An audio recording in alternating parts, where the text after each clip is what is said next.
Marimari Pupeñi, Marimari Pulamien, Marimari Compuché, Marimari Compuguení, Marimari a todos los hermanos y hermanas que nos acompañan hoy día. Echamos mucho de menos a un hermano en particular, que lamentablemente no está acá, y que esperamos quizás acontezca el milagro y nos encontremos acá con un ciudadano. Perdimos una autoridad, pero ganamos un gran ciudadano, así que quizás lo vamos a tener acá más tarde. Yo muy contento por estar moderando un panel de conversación de un tema que tengo la sensación, y en ENAMA lo compartimos ya hace bastante tiempo, es el gran trasfondo que tiene la herida abierta que se tiende a llamar el conflicto chileno-mapuche. Hay coyunturas, hay sucesos que suceden cotidianamente que tienen que ver con demandas culturales, demandas territoriales, con demandas de inclusión, de participación. Pero hay un elemento central, un candado puesto en la matriz de cómo se construyó este Estado, que tengo la impresión que es el gran desafío de poder romper o de poder abrir. Y eso es lo que se conoce, y lo explicaba Richard hace un rato atrás, la Carta Magna, el pacto social bajo el cual se dota a la ciudadanía para vivir en un orden, en una gobernabilidad. En ese pacto social, los mapuches no existimos. En la madre de todas las leyes de este país, los mapuches no existimos. Tampoco los Rapa Nui, tampoco los Cahuáscar, tampoco los hermanos del norte. Esa fatalidad nuestra, que hace que cualquier reglamento, cualquier ley, sea una ley de poco peso jurídico, sea una ley de poco peso político, de que cualquier avance legislativo se vea entrampado en que no estamos en la Carta Magna, la oportunidad que abre un proceso constituyente de incluir ahora a los pueblos indígenas, creo que es muy relevante. Es una discusión de futuro. Esto no se resuelve probablemente en este gobierno. Van a pasar todavía, creo yo, un par de periodos presidenciales, pero el debate está instalado, el debate se instaló a nivel de la sociedad chilena, y como Constitución Mapuche no quisimos estar al margen, y quisimos abrir este espacio de discusión acá en Temuco, discutirlo en Temuco, con panelistas de primer nivel, con panelistas destacadísimos que tenemos acá, que viajaron desde la metrópoli, desde Santiago, a hablar este tema acá en Temuco, para también decir lo siguiente. Parte del problema que tenemos como región está en el centralismo asfixiante que tiene este país. La decisión hoy día de retirar a un intendente a minutos que presentara su propuesta de solucionar el problema en el sur, se toma en Santiago. Se toma en Santiago con una mirada metropolitana, con una mirada, diría yo, incluso hasta colonialista respecto a las regiones. Y eso es parte del problema. Por eso, estar aquí en Temuco, debatiendo el futuro de una posible Carta Magna, me parece relevante. Y como corporación, que somos nacionalistas mapuche, somos regionalistas también, nos planteamos ese desafío y estamos muy contentos de poder cumplirlo. Yo quiero agradecer a los invitados. Lamentablemente Mónica ya se excusó en la carta, compromisos que tuvo en Santiago no pudieron hacer que estuviera con nosotros. No era un panel de puros hombres, lo aclaro desde ya, era un panel también integrado por una gran mujer como Mónica, pero estamos con tremendos personajes. Estamos con un diputado de la República que vino a refrescar, creo yo, Giorgio, tu labor ha sido un aire fresco que entró al Congreso, la tuya y la de varios parlamentarios más. Carlos, un abogado destacadísimo, mapuche, que ha ocupado altos cargos en el gobierno, un hombre que tuvo la responsabilidad de llevar el tema Rapa Nui durante 3 años en el gobierno anterior. Hernán, una voz ineludible en la centro derecha chilena, una voz influyente, una mirada nueva también, refrescante respecto de tu sector político. Te agradecemos que estés acá también en Temuco. Raúl, académico, destacado académico de la Universidad de la Frontera, una universidad regional, mi casa de estudios por lo demás, muy orgulloso de eso. La conversación trata sobre este sueño que parte de un concepto del Chile plurinacional. Es un concepto a ratos complejo, a ratos se le tiene miedo a este concepto. A rato se piensa que lo plurinacional es la destrucción de Chile, es la atomización de Chile, es la desintegración de esta idea del siglo XIX del Estado-nación, del Estado con una sola lengua, una sola cultura, Estado que tuvo hasta hace muy poco una sola religión, no nos olvidemos de eso, y un Estado que se ha planteado hacia el siglo XXI, lo decía Hugo en su presentación, con ropajes del siglo XIX. Claramente, hoy día es incómodo ese ropaje. Es incómodo no solamente para los pueblos indígenas. Tengo la impresión que es incómodo para distintos sectores sociales, emergentes algunos, las minorías sexuales, los migrantes, los sectores estudiantiles, juveniles, en fin. Quisiera partir contigo, Giorgio, porque tú eres un representante de esas fuerzas emergentes. ¿Qué piensas tú cuando yo te digo Chile plurinacional? ¿Te imaginas esta amenaza fantasma como la guerra de las galaxias que viene avanzando? ¿O te imaginas un Chile mucho mejor, mucho más amigable, un Estado en definitiva que nos da cobijo a todos? Bueno, primero que todo agradecer la invitación. Yo creo que este es un tema fundamental y a sabiendas que la vez pasada que estaba una fecha organizada se tuvo que postergar, yo inmediatamente reservé la fecha porque me parece que es muy pertinente esta actividad, lo que se está generando, lo que se está intentando desmitificar, porque como tú preguntabas de manera un poco tendenciosa, pero lo comparto, así que no hay problema con eso. Yo no lo veo como una amenaza, y aquí no hablo solo a título personal. Nosotros desde el movimiento en que participo, Revolución Democrática, compartimos esa visión no solo en cuanto a discutir y rediscutir y tener siempre presente que una constitución es un pacto, es un acuerdo, son las reglas básicas de una democracia, y por lo tanto reconocemos la demanda histórica que tiene no solo el pueblo mapuche, sino los pueblos originarios para ser incorporados en ese reconocimiento que hace la sociedad como un conjunto al lugar que debiesen ocupar, y por lo tanto el espacio para la autodeterminación que estos debiesen tener. Pero a mí me gustaría hacer una introducción que venga de un poquito más atrás. ¿Por qué llego a esta conclusión? ¿Desde dónde me aproximo? ¿Desde dónde me gustaría enfocar las preguntas? Porque, dicho sea de paso, yo no traigo tantas respuestas como preguntas que me surgen al calor del debate sobre la plurinacionalidad. Y en particular tiene que ver con dos cosas de este mal llamado conflicto mapuche, un mal llamado conflicto del Estado chileno con el pueblo mapuche. Necesita una revisión histórica importante, tanto desde el ámbito local, más contemporáneo, como un análisis ya más de la evolución cultural de la raza humana y el contexto histórico que estamos viviendo a la luz de la evolución y la revolución tecnológica que estamos viviendo.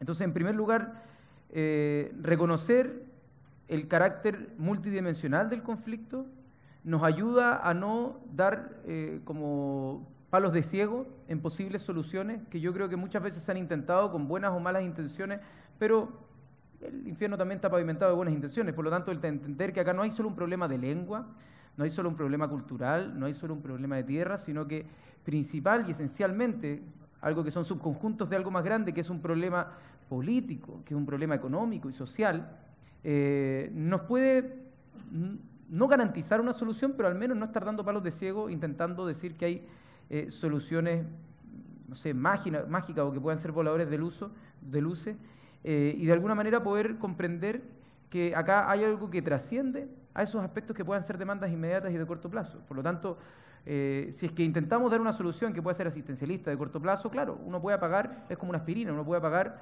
algún conflicto durante un tiempo, pero se acumula la demanda histórica porque no hay un reconocimiento, porque la sociedad se va adaptando y cada vez más rápido, y eso es lo que me quiero referir después, cada vez más rápido a estos intentos de domesticación que han existido no solo con los pueblos originarios, sino con las clases dominantes frente a las clases oprimidas, etc. Entonces, si uno entiende esa complejidad y multidimensionalidad, podemos al menos estar en un piso común de decir, bueno, ahora encontremos una solución que comprenda la complejidad de este desafío. Por otro lado, como me formó, en este caso, una formación o deformación de mi abuelo, que mi abuelo también es ingeniero como yo, pero estudió filosofía, y lo admiro mucho, él siempre me transmitió que los humanos somos genes y cultura, somos una combinación, una evolución desde que el polvo cósmico del Big Bang llegó a distintas galaxias, planetas, a constituir en distintas formas de composiciones atómicas, desarrolló la vida y de alguna manera llegamos a esto, lo que somos. Pero lo que somos en cuanto a genes se tuvo que complementar con una evolución cultural. Cuando nos encontramos con el otro ser humano y logramos definir una cultura que está en cómo nos vestimos, cómo nos relacionamos, cómo nos comunicamos, cómo nos organizamos, y eso siempre ha estado mediado por las tecnologías de la época, el lenguaje como tecnología, la escritura como tecnología, las distintas instituciones que se fueron creando como medios, como tecnologías para interlocutar. Y hoy día estamos viviendo una revolución tecnológica a la que no podemos mirar en menos, no podemos ponerla debajo de la alfombra. Por lo tanto, yo traigo algunas preguntas, para no extenderme y que esto no sea un monólogo, un stand-up, si es que les parece chistoso a alguno, que vienen dados con estos dos contextos. Porque la nueva Constitución es algo que venimos muchos luchando hace tiempo, pero la pregunta es, ¿cuál es la relación que queremos establecer entre los distintos miembros de esta comunidad para el futuro? Cuando me dicen plurinacional, a mí lo primero que yo respondería es, plurinacional, ok, muchas naciones conviviendo en un mismo espacio, pero nación viene también de las relaciones en comunidades políticas dado un territorio. Y la pregunta es si es que hoy día las comunidades se organizan políticamente solo a través de territorio.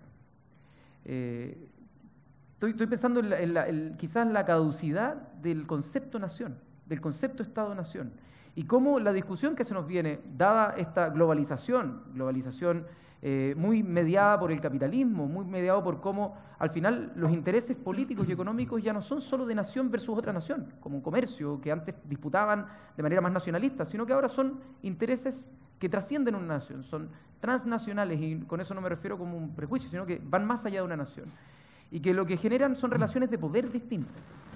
Por lo tanto, creo que si es que queremos tener una discusión que vaya enfocada en los próximos 50, 100 años, no podemos obviar el cambio en las relaciones humanas que están teniendo nuestra sociedad, por supuesto separando que en el corto plazo y en la historia reciente,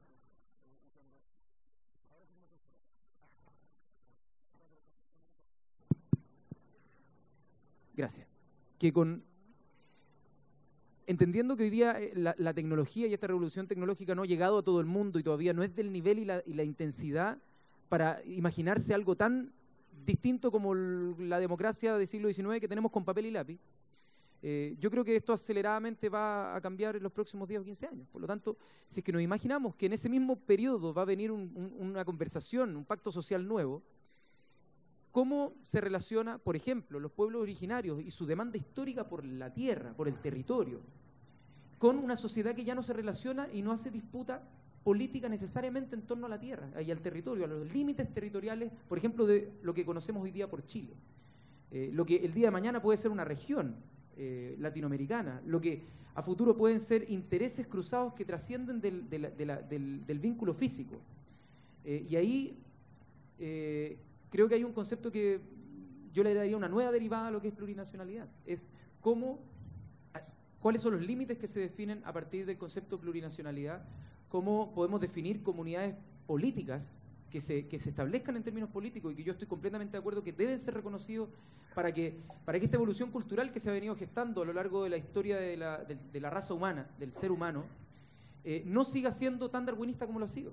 Si la cultura evoluciona de manera muy similar a los genes, lo decía Richard Dawkins, ¿no? Y lo trataba de asimilar, la cultura como una evolución genética, como un símil a la evolución genética.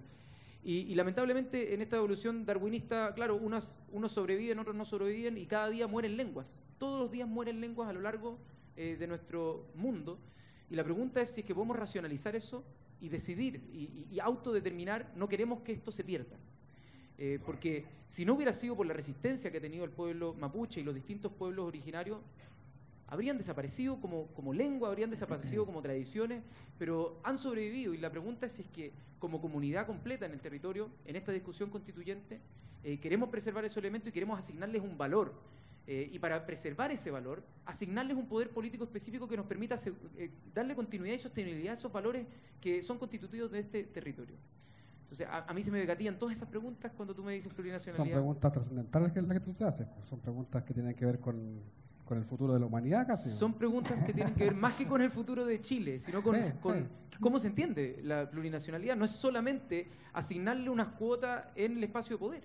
No solamente tiene que delimitar un territorio y asignar ciertas competencias para un pueblo originario u otro y dar cuotas, sino es más allá, las relaciones humanas están cambiando, no tiene que ver solamente la disputa con respecto a la tierra y como étnicamente está anclado el pueblo mapuche sobre todo con la tierra, creo que se genera un conflicto interesante de desmenuzar y un desafío también como intelectual, espiritual al pueblo originario, o sea, al pueblo mapuche para definir cómo eso se vincula con esta evolución societal o tecnológica.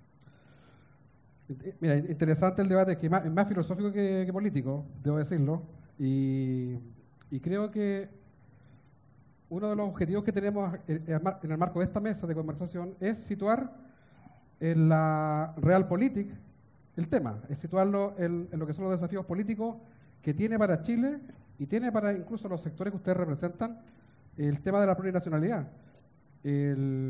Carlos, tú ocupaste altos cargos en el gobierno anterior, te tocó lidiar con un conflicto que todavía se mantiene incluso en estos días en Isla de Pascua. Hoy día hay gente movilizada en Isla de Pascua, el Parlamento Rapa Nui estuvo movilizado en el verano, fueron detenidos hace una semana atrás unos dirigentes. A ti te tocó lidiar, siendo mapuche en el gobierno, te tocó lidiar con la situación que vive Isla de Pascua, que quizás es el ejemplo más claro de un Estado que tiene una colonia en ultramar. O sea, Chile es uno de los pocos países a nivel mundial que todavía tiene colonia de ultramar. A 6.000 kilómetros de la costa está el Rapa Nui. Tú en una entrevista que pude hacerte para el diario La Tercera, hace meses atrás, tú planteabas que el autogobierno era la salida política al conflicto en Rapa Nui. Cuando hablamos de plurinacionalidad, también hablamos de derechos colectivos, territorios, autonomías, posibles formas de convivencia de nuevo tipo en las regiones. ¿Por qué no nos comentas un poco cuál fue esa experiencia tuya respecto de lo que pasaba en Isla de Pascua y cómo esa experiencia la relacionas con esta idea de un Chile en donde la bandera Rapa Nui también esté presente en la plaza que está en La Moneda, por ejemplo? Bueno, gracias, Pedro. Primero que nada, agradecer a ENAMA por la gentil invitación. Efectivamente, he ocupado varios cargos de relevancia nacional y me ha tocado representar a Chile en algunos foros internacionales. Pero la verdad las cosas que, previo a entrar a la pregunta, creo que es importante que nuestra audiencia también comprenda de que hay muchos conceptos que hoy día se manejan en la nomenclatura indígena, ¿cierto? Como plurinacional, como libre determinación, autogobierno, que a primeras luces asustan a la gente. Y yo siempre he sido crítico de eso porque en el fondo la gente lo critica, estos conceptos nuevos, sin saber qué significan o cuál es el contenido esencial de los mismos. Incluso es más, o sea, cuando nosotros hablamos de pueblo, por ejemplo, parece que fuera otro estado, pero no es así. Y Chile, que yo lo considero un campeón para firmar tratados internacionales, el problema es que no se cumplen. Muchos de estos nuevas normas internacionales que hoy día son leyes de la República establecen estos conceptos y que en realidad merecen entenderlos. Y eso, como el autogobierno, como la libre determinación, no se entienden y se critican sin saber. No obstante que el Estado ha firmado esos tratados internacionales y que le repercuten y generan vínculos y responsabilidad internacional por no cumplir. Respecto de Isla de Pascua, bueno, sí, efectivamente, y la verdad es que debo contar algo. Me acuerdo perfectamente el presidente del Consejo de Ancianos me criticó porque yo era mapuche y pretendía representar al Estado para tratar de solucionar un problema de los Rapa Nui. O sea, ¿por qué un mapuche podía llegar allá y, no sé, tener la bolita mágica y solucionar este problema? Y yo le dije, Sí, somos distintos. Yo pertenezco a un pueblo del sur, usted a una cultura polinésica, pero ¿sabe cuál es lo que nos une? Es que tenemos los mismos problemas. Y los mismos problemas son que no nos han reconocido, que nos han tratado de domesticar. No olvidemos que el concepto de reducción viene precisamente de reducirnos dentro de un territorio. A ellos afortunadamente tienen una isla, así que no nos pueden reducir más. Y en definitiva el punto es ¿por qué el autogobierno es la solución? ¿Por qué ellos pueden tener una cultura distinta a la nuestra? La verdad es que efectivamente si uno viaja a Isla de Pascua, y te corrijo, son 4.000 kilómetros, no 6.000, es otro país. Es otra cultura, otra costumbre, otro idioma, otra forma de ver la vida, una relación muy directa con el mar y más cercana a la Polinesia que a lo que es Chile. No voy a entrar al concepto de si es colonialista o no colonialista, porque es un tema ahí de política internacional del Estado de Chile y que verán los que le competen eso. Pero el tema es que, primero, probablemente ustedes no saben, pero la Constitución Política de la República de 1980 se ha reformado 2 veces en función del pueblo Rapa Nui. Primero el año 2007, donde se establece que Rapa Nui, junto con Juan Fernández, es un territorio especial de Chile y que además constitucionalmente se le otorga un estatus que va a tener que, a través de una ley orgánica constitucional, regirse a través de un estatuto especial. ¿Gran novedad? Sí, pero la verdad es que nuevamente volvemos a las promesas incumplidas. El Estado suscribió eso y hasta el día de hoy estamos tratando de establecer cuál es el estatuto que rige, y donde se establecía claramente en los proyectos de ley que se enviaron al Congreso que iba a tener un autogobierno y mayoritariamente representado por representantes del pueblo Rapa Nui, ¿cierto?, donde iban a tener un presupuesto propio, donde iban a administrar su presupuesto y en el fondo ellos iban a controlar su territorio, al alero del Estado de Chile. Y la segunda reforma constitucional que se hizo en el gobierno del presidente Piñera es más profunda. Un chileno en Rapa Nui pasa a ser turista. Se restringe lo que nosotros decimos los abogados, el derecho más potente que tiene un ser humano dentro de su estado de desplazarse de un lugar a otro y no pedirle permiso a nadie. El año 2012 se modificó la constitución política para establecer una regulación del derecho de desplazarse a esa Isla de Pascua, donde un chileno tenía que pagar un derecho por ingresar a Isla de Pascua por un tiempo determinado. ¿Y por qué? Porque en realidad Isla de Pascua es especial, ya era territorio especial constitucionalmente hablando, pero también tiene problemas. Por ejemplo, para los que no la conocen, Isla de Pascua no tiene alcantarillado. O sea, imagínense la cantidad de hoteles que hay y cosas, y no tiene alcantarillado. Tiene problemas de agua, tiene problemas de basura. Se producen 5 toneladas de basura a la semana. Hay 30 vuelos semanales, si no me equivoco, como 70.000 turistas al año. Y algunos Rapa Nui dicen, mire, si seguimos en esta dinámica, la isla se va a hundir. Y ese es el problema que llevó al gobierno del presidente Piñera a modificar la Constitución, restringir el derecho o libertad de desplazarse hacia la isla y darle una situación especial respecto de los chilenos a los chilenos Rapa Nui. Ellos tienen derecho a vivir, permanecer, residir en Isla de Pascua y no así un chileno que solamente puede ingresar por 90 días. Eso quedó en un proyecto de ley y aún no se dicta la ley respectiva, sin embargo se reformó la Constitución. ¿Y por qué es importante? Porque además Isla de Pascua se organiza sobre la base de clanes. La verdad es que hoy día son 27 familias aproximadamente que dieron origen a los 5.000 Rapa Nui que hoy día viven en la isla, y eso significa que casi todos son parientes,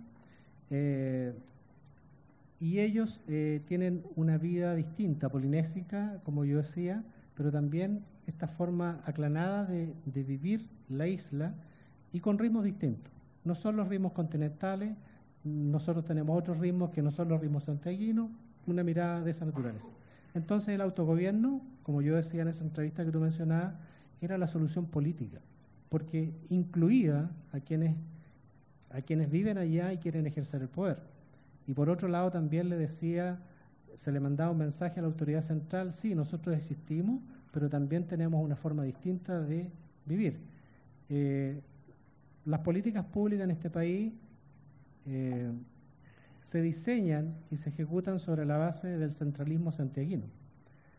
Solo por decirles algo, o sea, en Isla de Pascua un saco de cemento vale 12.000 pesos y aquí vale, no sé, 4.000, por decir un número, o sea, 3 o 4 veces, y resulta que el subsidio habitacional que se le da a los Rapa Nui se diseña con el precio de Santiago.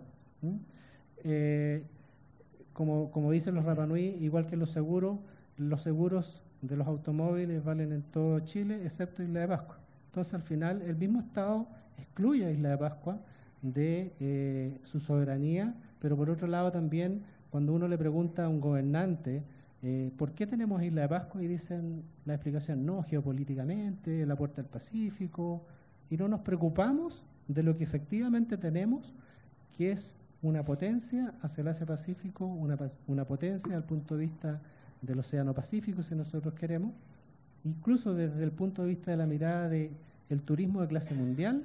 Si ustedes miran, a lo menos en Chile existen 3 destinos de clase mundial, y 2 de los cuales son con componente indígena: San Pedro de Atacama, Isla de Pascua y las Torres del Paine. Entonces nosotros existimos, necesitamos reconocimiento, pero también somos un aporte a este Estado, y de ese punto de vista, para mí, siendo regionalista y muy regionalista, lo que nos pasa a nosotros y les pasa a Rapa Nui es que nosotros nunca hemos podido ejercer el poder como región. Siempre hay un burócrata desde Santiago que nos dice qué hacer y qué no hacer. Y eso es lo que nosotros queremos como pueblo mapuche, como en Ama, como en Rapa Nui, ejercer el poder. Es sacar el poder del centro, como yo digo, que no es lo mismo que descentralizar. Descentralizar es lo que hemos vivido como región de la Araucanía en los últimos 50 años, donde parte de las competencias se le transfieren a la región, pero normalmente se le transfieren las más o las menos importantes. Al final, un intendente, aquí tenemos un ex intendente presente, probablemente a él le tocaba negociar con un burócrata de la DIPRE el presupuesto de toda esta región. Y resulta que ese burócrata decía en qué podemos gastar, en qué no podemos gastar en nuestra región. Y de ahí el llamado, no solamente en Rapa Nui, sino en la Araucanía, es que nosotros nos unamos como región detrás de poder ejercer el poder. El poder político, el poder, Así es. El poder de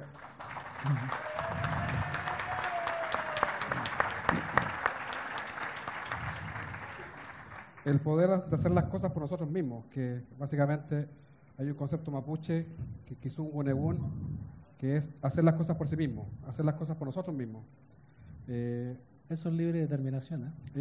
Eso vendría a ser como el gen de la autonomía, de los pueblos, de las comunidades. Hernán, en esta distribución de roles, tú eres la persona que representa a un sector históricamente reacio al cambio, reacio a la incorporación de nuevas miradas, reacio muchas veces a la incorporación de sectores emergentes de la sociedad, un sector que se siente bastante cómodo con el status quo. Me refiero a la centro-derecha. Sin embargo, tú eres una de las voces hoy día más influyentes en sectores juveniles y en sectores también emergentes de la centro-derecha, que también siento que se cuestionan este traje a la medida que se diseñó en los años 80 y que claramente hoy día hace agua por diversos lados. En tu mirada, como un intelectual, como un académico, como también un político y un ideólogo, ¿qué te remite a ti el concepto de Chile plurinacional? ¿Y cómo relacionas eso con una futura Carta Magna? Bien. Bueno, muy buenas tardes en primer lugar y muchas gracias por la invitación a este diálogo que lo entiendo desde un lugar democrático, pluralista, donde como ciudadanos todos somos iguales. Vengo no solo a dar mi opinión, vengo a aprender, vengo a escuchar a otros pares, pero también a otra cultura, naturalmente. Y también desde ese lugar me gustaría hacer una reflexión respecto de la plurinacionalidad. Pero como para ponerlo en un contexto, en primer lugar, creo que me gustaría rescatar la forma en que ENAMA, como corporación, está haciendo política y llevando adelante su causa. Creo que lo hace desde una visión moderna, contemporánea, desde una concepción de democracia deliberativa donde la persuasión es la forma en que se imponen. Creo que las distintas cosas que nos contó don Hugo son señales de formas en que el pueblo mapuche y su cultura van de alguna manera encontrando y conquistando un lugar en la sociedad y por tanto generando efectivamente una interculturalidad. Es desde ese lugar, creo, desde el propio lugar que has jugado tú, Pedro, para muchas personas como yo, en que han tenido una forma de acercarse y entender tu historia y la cultura de todos ustedes, que creo que es la forma en que se puede generar un diálogo. Y creo que ese es un punto de vista también muy importante. Sin ir más lejos, una de las lecciones aprendidas, digamos, es que históricamente aquí hubo, por así decirlo, una cultura paternalista desde el centro, desde el mundo no indígena respecto de lo que se debía hacer con el mundo indígena. Y cada vez más, y ustedes son prueba de ello, ciertas conquistas son también una forma de organización respecto de lo que ustedes quieren ser y quieren tener. Y la plurinacionalidad, que hoy día creo es más bien un concepto, pero lo entiendo como un anhelo, como un diálogo que se abre, es lo que permite, en el contexto de la nueva Constitución, ¿cierto?, empezar a conversar y entender qué significa eso. Nosotros, como Evolución Política, que somos un partido legalmente en formación, al igual que ustedes, estamos buscando tener un lugar en esta, digamos, democracia. Estamos además no solo buscando las firmas, que dicho sea de paso están todos muy invitados si quieren pasar a la notaría. Hemos decidido como partido en formación ser parte del debate de la nueva Constitución. Y en ese sentido queremos ir aprendiendo y hemos ido conociendo en lo que entendemos va a ser un proceso de largo plazo, cuál debe ser esa casa común. Porque yo creo, y lo he dicho antes sin miedo, creo que la Constitución del 80 tiene un problema de legitimidad de origen, no podemos desconocerlo, no es la casa de todos. Efectivamente, la clase política se ha comprometido a un reconocimiento que no ha cumplido. Y hay causas que hacen sentir de que es una oportunidad la nueva Constitución para que genere un pacto social acorde a los desafíos que tiene hoy día Chile en una sociedad que, reconozcamos, está viviendo una crisis de confianza muy profunda. Esa crisis de confianza que se da entre la ciudadanía y la clase política también se da entre el mundo indígena y no indígena. Creo que sería un error no reconocerlo. Cuando hablamos de plurinacionalidad, insisto, lo entiendo como un concepto, lo han dicho antes, digamos, pero creo que abre un diálogo muy potente. Creo con todos que hay urgencias de corto plazo que son imposibles de negar, y creo que hay desafíos de mediano plazo que creo son las formas de poder acceder a una realidad más concreta respecto a la plurinacionalidad. Por de pronto, y lo hemos hablado antes, creo que la participación política es la forma hoy día más importante para poder acceder a tener una igualdad en términos de ciudadanía.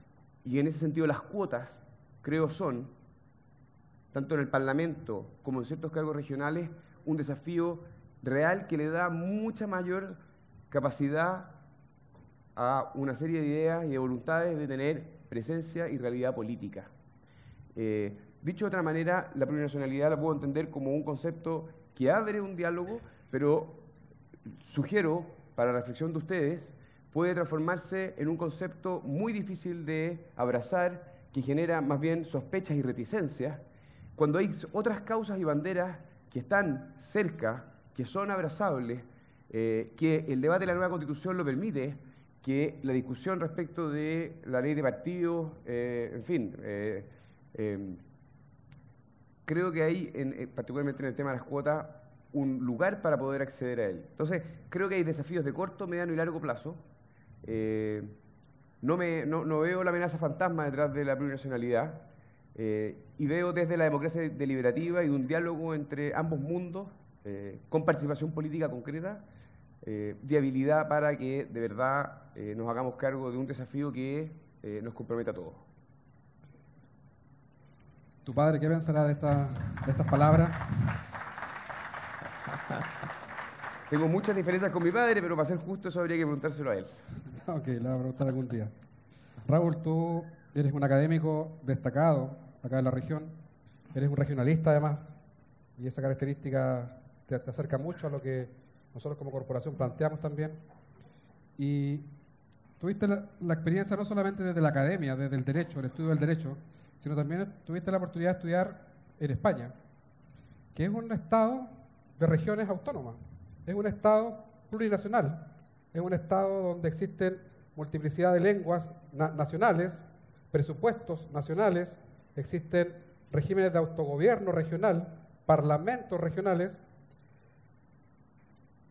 Y cuando uno habla de plurinacionalidad o de autonomías regionales en Chile, pareciera ser que los políticos se olvidan de las veces que han estado en Cataluña, que han estado en el País Vasco, que han estado en Galicia. Se olvidan. Como que pareciera que lo que estamos planteando los mapuches es algo de otro planeta. Queremos, y surge esta amenaza que yo decía de destruir Chile como concepto. Y sin embargo, ellos celebran muchas veces que en Cataluña se hable catalán, que en el País Vasco se hable euskera, que en Galicia esté el pueblo nación gallego, en fin. Desde tu mirada como académico y desde tu experiencia igual en España, ¿qué nos puedes aportar desde el ámbito personal y académico sobre este sueño, esta utopía? Me gusta pensar la plurinacionalidad como una utopía, como un camino a transitar. Bueno, primero que nada estoy muy contento de esta invitación de NAMA, muy contento de estar aquí y también me parece muy interesante lo que han dicho los anteriores expositores. Respecto a lo que tú preguntas, Pedro, a mí me parece que nosotros estamos situados en Latinoamérica, independiente del caso de España, obviamente, pero aquí en Latinoamérica sí la cosa también se ha movido mucho. Entonces, si vemos a nivel comparado, es importante observar que desde los 90 del siglo pasado se empezó a desarrollar el constitucionalismo pluricultural en la gran mayoría de los países latinoamericanos, incluido, por ejemplo, Colombia. Y después, a inicios de este siglo, que no es una amenaza fantasma, estamos de acuerdo, se establece en Ecuador y Bolivia este constitucionalismo plurinacional, que es de ahora, es más reciente, y es del siglo XXI en dos países con una población indígena importante. Si nos vamos nosotros a Chile, observamos que no tenemos un reconocimiento de pueblos indígenas. Yo creo que somos el más atrasado en Latinoamérica en ese respecto, que no existe el reconocimiento. Y Giorgio lo sabe, yo creo, mejor que nadie. La única parte donde aparece el reconocimiento indirectamente a los pueblos indígenas es a propósito del derecho a la educación en nuestra Constitución, en el artículo 19, número 10, respecto al incremento y la protección del patrimonio cultural. Entonces, esa es la única disposición donde uno podría de ahí empezar a agarrarse para establecer un constructo y un constructo débil. Entonces, en ese sentido, obviamente, yo más allá del nacionalismo, del constitucionalismo plurinacional, del constitucionalismo pluricultural, a mí me parece que una disposición como la que está establecida en Colombia, que reconoce a todo lo que reconoce la diversidad étnica y cultural de los pueblos de Colombia, una disposición de esas características en nuestro país es muy importante. No es solamente la frase, pero al estar en la Constitución, al estar en la Carta Magna, como ustedes le han puesto, al estar en la Carta Fundamental, en la cúspide de la pirámide, como le decimos a los alumnos en Derecho Constitucional, en la cúspide de la pirámide de Kelsen, de la pirámide normativa está la Constitución. Al establecer esa disposición, bueno, hay muchas cosas que se pueden hacer. Por ejemplo, fortalecería de inmediato el cumplimiento de las obligaciones del convenio 169 de la OIT. Le pondría mucho más fuerza a esas disposiciones que son importantes, que están ya cumplidas y están incorporadas y vigentes en nuestro ordenamiento jurídico. Fortalecería eso. En Colombia, ese solo reconocimiento produjo que los órganos de los pueblos indígenas pasaron a ser órganos oficiales del Estado, con esa sola disposición. Y la Corte Constitucional colombiana entonces desarrolló toda una jurisprudencia de pluralismo multicultural, desarrollando entonces el concepto y con una Corte bastante creativa en ese sentido. Después, lo que decía Hernán, esa disposición pondría una fortaleza mucho mayor aún para el establecimiento de cuotas. Ya para el binominal, lo hablamos en una oportunidad anterior, ya para el establecimiento del binominal creo que se perdió una oportunidad para haber establecido ahí también una cuota para los pueblos originarios. Si bien no se ha establecido el reconocimiento constitucional, se podría haber hecho un fortalecimiento, un impulso en ese sentido. No se hizo. Tal como se hace para las mujeres, es también importante en este caso que adolece de un reconocimiento constitucional hacerlo para los pueblos indígenas. Bueno, eso sería un impulso muy importante. Futuros estatutos especiales, como se hablaba, hay una propuesta de la Comisión de Descentralización. Si hay un futuro estatuto para la Araucanía, bueno, este reconocimiento constitucional le da el paraguas perfecto para esa incorporación y con fuerza. Entonces, más allá de la terminología, esa frase, que yo creo que ha estado en muchos de los proyectos que han fracasado en el Congreso y que no entran con estas otras discusiones más desarrolladas o más avanzadas como en Ecuador y Bolivia, esa sola disposición a mí me parece que es muy importante y es muy relevante. Y después, ya no sé si lo vemos ahora o si más adelante, pero además de esa disposición que yo creo que es transversal para los pueblos indígenas, me parece, y de carácter permanente, ese reconocimiento debiera estar en el equivalente a el capítulo primero de la base de la institucionalidad, que ilumine el resto del ordenamiento jurídico, que ilumine las leyes, que ilumine las decisiones administrativas, que ilumine las sentencias judiciales, que a los abogados nos sirva para apoyarnos en esa disposición constitucional. Y luego una disposición transitoria que ya se haga cargo del problema o del tema entre el Estado y el pueblo mapuche, ojalá incorporando a todos los actores necesarios. Y esa disposición transitoria debiera, a mi juicio, habilitar al Estado para fijar las bases de una relación estable y duradera con el pueblo mapuche. Y que ahí, en esa base, en ese marco jurídico transitorio, para dar un impulso a una solución o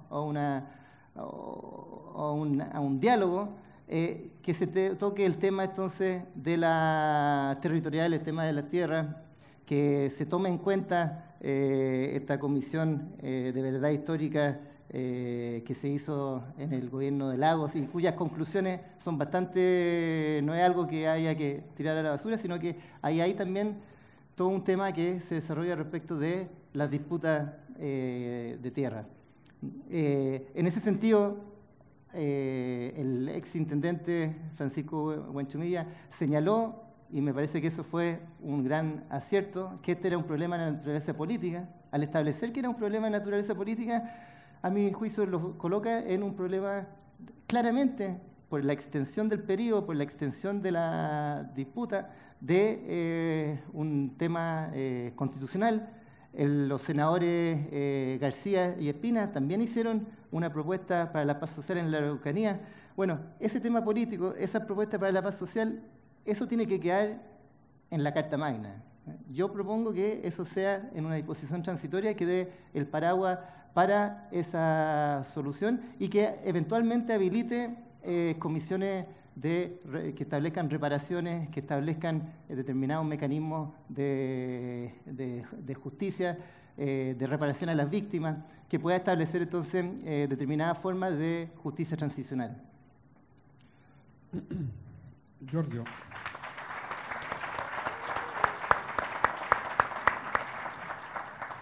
Se ha hablado aquí de cuotas parlamentarias, se ha hablado del poder político, que tú decías, Carlos, que era relevante tomar el desafío del poder político. Hay un partido en formación, Evópoli, el Congreso Giorgio actual? ¿Es parte del problema o parte de la solución? ¿La firme? Sin censura.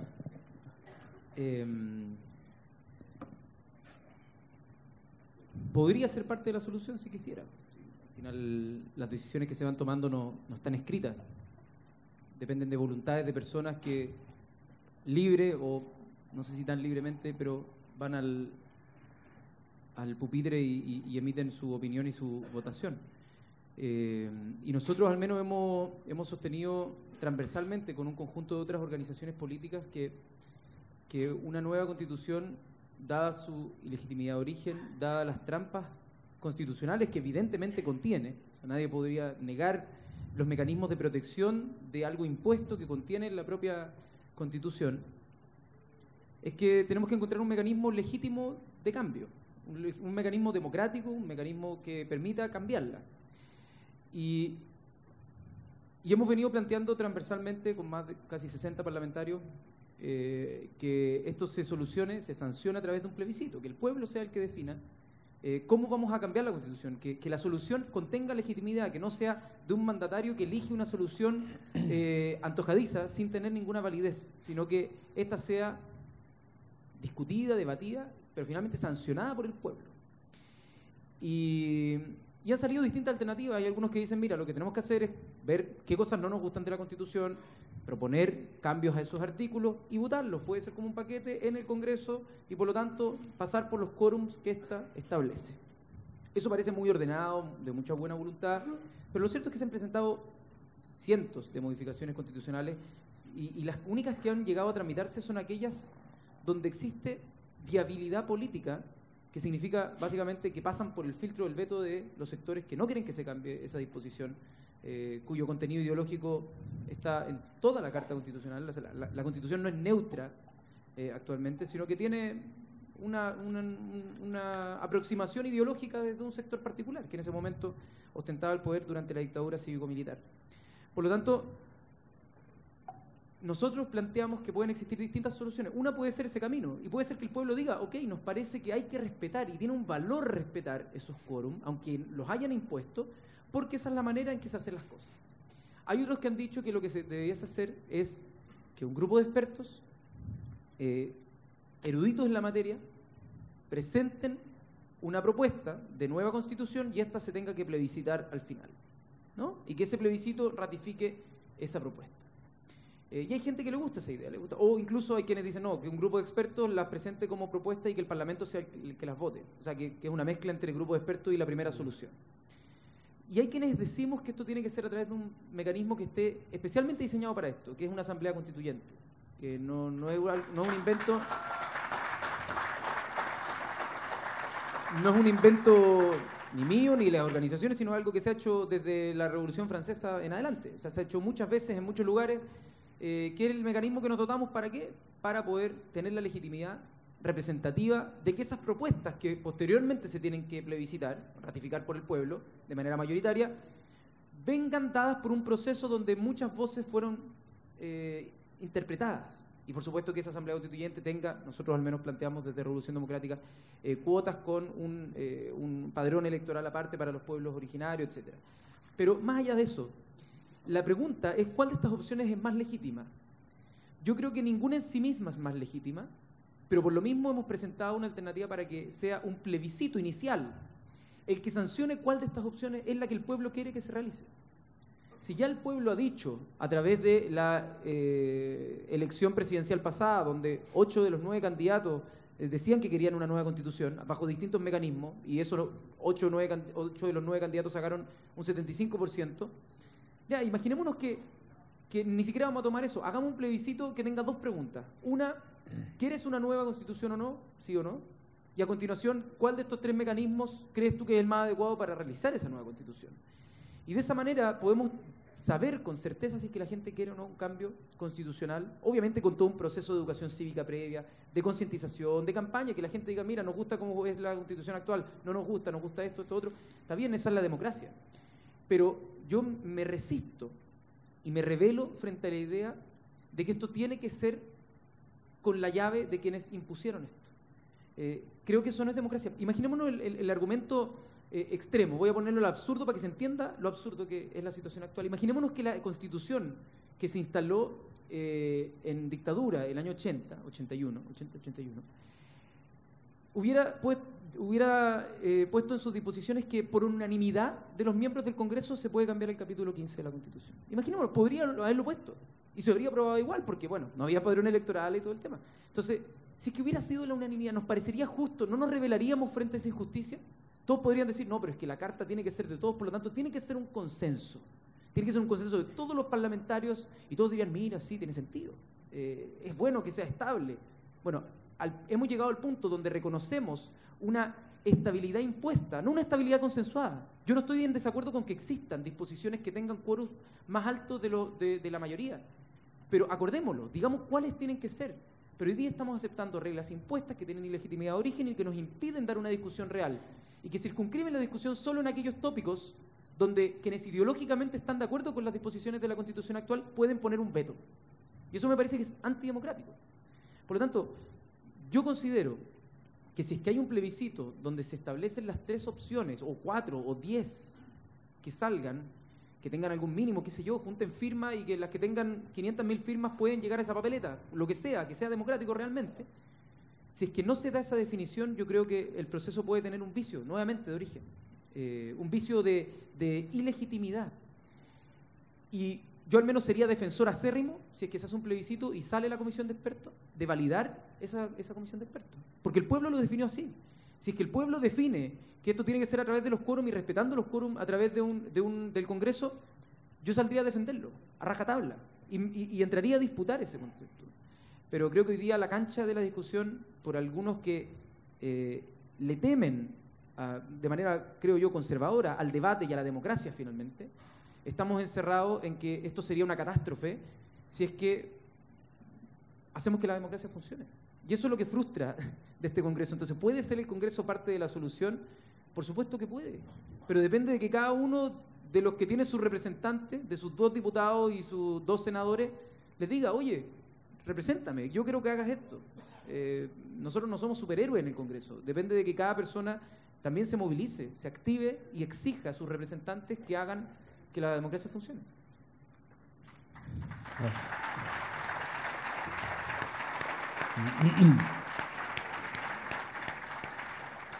Cual sea el mecanismo, Carlos, para arribar a esta nueva Carta Magna, y cual sea el periodo en que esto suceda, si será en el próximo gobierno, será en los próximos 15 a 20 años, cual sea el mecanismo, cual sea el tiempo que debemos esperar, lo claro pareciera ser es que la voz mapuche y la voz indígena en general debiera estar presente en esa discusión. Te lo consulto referido también a tu planteamiento inicial del poder político. Bueno, efectivamente, primero que nada yo soy partidario de que haya una asamblea constituyente. Y básicamente por una razón histórica más allá de lo que se ha dicho hoy día. Chile, desde el primer reglamento constitucional de 1811, después vino el 12, el 13, la Constitución del 33, la Constitución del 25 y la del 80. A mi modo de ver, la del 80 se critica porque no tiene legitimidad de origen, la del 25 se hizo en Santiago, la del reglamento constitucional del 11, del 12 y del 13 se hicieron en Santiago. No existíamos, ni siquiera se había ocurrido este eufemismo de la pacificación de la Araucanía, en la de 1833. Por lo tanto, creo que hemos tenido poco que decir las regiones de este país. Y en ese sentido, pienso que las regiones deben ejercer el poder. Y esa oportunidad no se la ha dado el centralismo santiaguino. Y en ese centralismo nos ha dicho cómo vivir, dónde vivir, qué comer, qué hacer, qué no hacer. Y hoy día el mundo, como se ha dicho acá, está globalizado, hay tecnología, hay mejor comunicación. Incluso ya no se piensa lo que se pensaba en 1855 cuando se dictó el Código Civil. cuando se hablaba de la prueba de testigo, Andrés Bello decía, la prueba más infame en el mensaje que envió al Congreso es la de los testigos, mientras la gente no sea educada. O sea, ¿qué quería decir eso? Que no confiaba en los testigos y por eso le daba esa categoría. Y en este sentido, hoy día Chile y los indígenas estamos mucho más educados. Y por lo tanto tenemos por primera vez la oportunidad de velar por nuestro destino. Y eso no quiere decir que yo desarme la Constitución, que no crea en la democracia, que... No, al contrario. Creo que como país tenemos que sincerarnos qué queremos como Estado, qué queremos cómo nos vinculamos con el resto del mundo. Y eso, en todas las constituciones, en los reglamentos constitucionales, no está dado así, porque siempre ha sido un grupo de expertos. La verdad es que a mí los expertos no me caen muy bien, ¿ya? Porque en realidad normalmente son expertos de Santiago, me decían, ¿ya? Entonces no viven la realidad de las regiones, ¿ya? Y la realidad de las regiones son distintas a las realidades de Santiago. Y muchas veces nos dictan normas que en realidad no tienen nada que ver con lo que se vive en una región. Entonces, desde ese punto de vista, para mí, la Asamblea Constituyente es un mecanismo donde nos permita sincerar qué queremos de Chile para ahora, los próximos 100 años, los 50, los que vengan, pero que tenga la oportunidad, cada uno de nosotros, de decir, yo tuve la oportunidad de decir algo, yo tuve, pero no lo dije, o lo dijo alguien por mí. Y esa sí que es legitimidad. Y ahí, naturalmente, que tiene que estar presente todos quienes integramos este país, todos quienes integramos esta región, y entre esos estarán los descendientes de alemanes, los de franceses, los italianos, y también nosotros los mapuches, los quehuascas, los aymara. Por lo tanto, para mí, el mejor mecanismo es que funcione la democracia. Muchos dicen los políticos que funcionan las instituciones y no se acuerdan que la democracia tiene una palabrita que empieza con demo, es el pueblo. ¿Cuándo vamos a escuchar a los ciudadanos de este país? Creo que la oportunidad es una asamblea constituyente y que participamos todos, y entre ellos los miembros de los pueblos indígenas.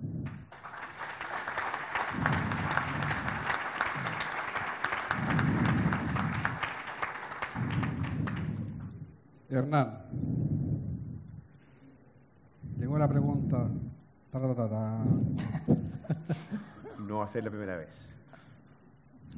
¿Qué mecanismo para arribar a esta nueva Carta Magna es la centro derecha moderna, inclusiva, democrática, que tú representas, está pensando? Bueno, quiero decirte que al menos hay una buena noticia, que hay un grupo de centro derecha que está abierto a debatir sobre la nueva Constitución, porque hay un lote que no está de acuerdo. Y eso ya es algo no menor. Dicho sea de paso, dentro de la nueva mayoría hay algunos que prefieren de que ese debate, digamos, ya lo dijo el expresidente de la Democracia Cristiana hace 2 días, Ignacio Walker, digamos, este es un problema que ya no es parte de este gobierno. O sea, y en ese sentido, creo que es interesante ver que los conservadores están en varias partes, ¿no? Y no hay que confundirse a veces. Y me hago también un poco cargo de tu pregunta al principio, a propósito de la centro derecha y el statu quo. Yo creo que existe efectivamente una tradición conservadora potente, pero yo hago una pregunta abierta. Sebastián Piñera y la centro derecha fueron gobierno durante 4 años.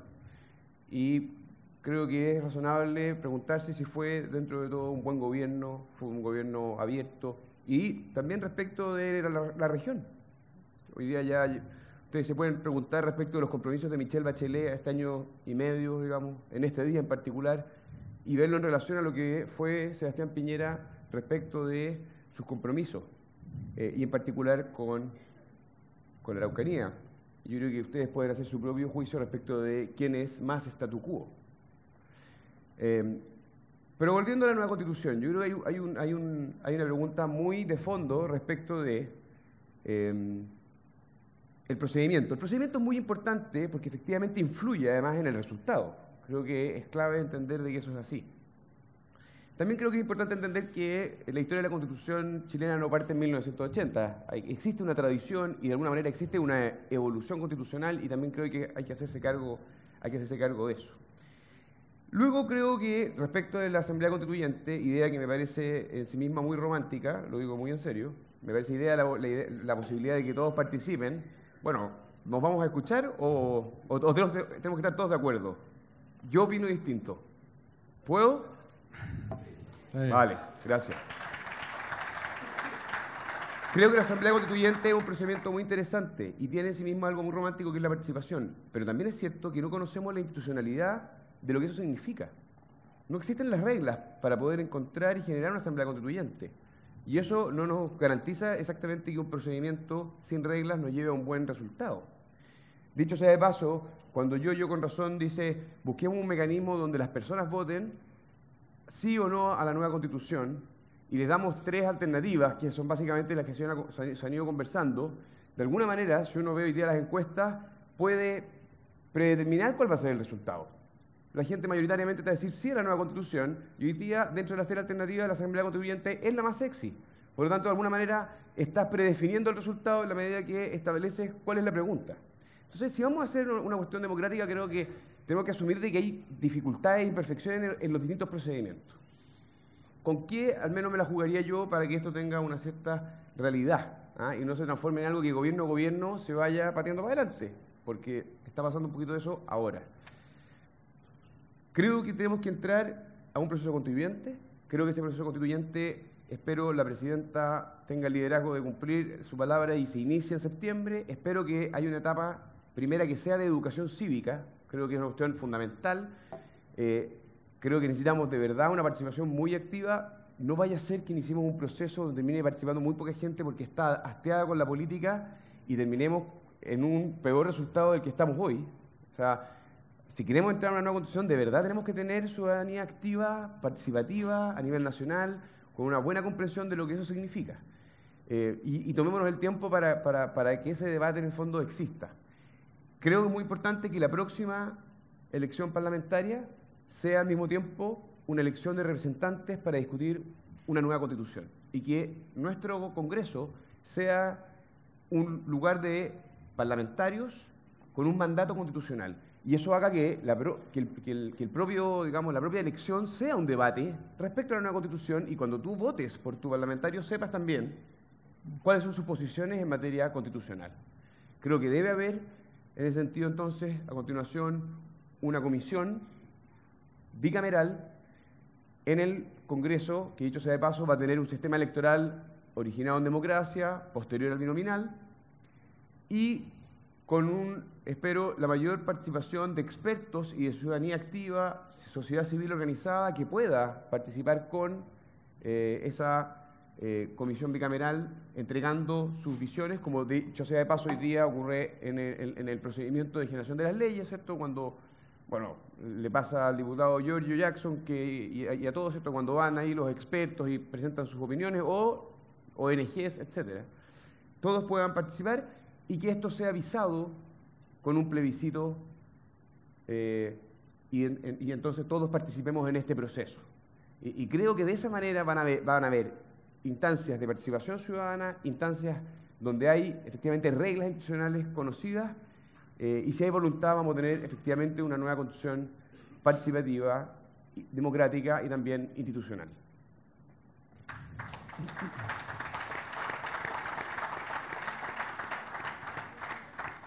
Hay que poner como antecedente que el próximo Congreso va a ser el primero electo sin binominal. Exacto. Eso le daría una mayor legitimidad a los parlamentarios. Es el camino, por lo demás, que entiendo que la presidenta Bachelet ha planteado como hoja de ruta. Puedo estar equivocado. Yo lo conozco, la hoja de ruta de la presidenta Bachelet. En general, esa tampoco. Bueno, acá en el sur tampoco la conocemos porque no nos ha visitado hace 1 año y medio.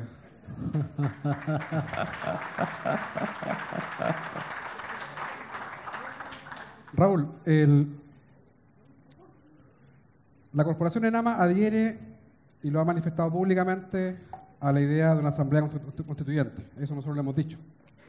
Entendemos que algunos sectores son reacios, ya sea porque no les gusta la democracia, y a algunos de frente no les gusta la democracia, no están invitados a este panel hoy día, y otros que son más cercanos hacia salidas más conocidas, por decirlo de alguna forma. Pero los procesos constituyentes que se han dado en Latinoamérica no se han caracterizado precisamente por el caos, por la confusión o por el apocalipsis. Me correspondió reportear el caso boliviano años atrás, y uno podría decir que el proceso boliviano fue una fiesta democrática. Ahí se nominaron asambleístas para la asamblea. Esos asambleístas tuvieron un periodo de un par de años para elaborar la nueva Carta Magna.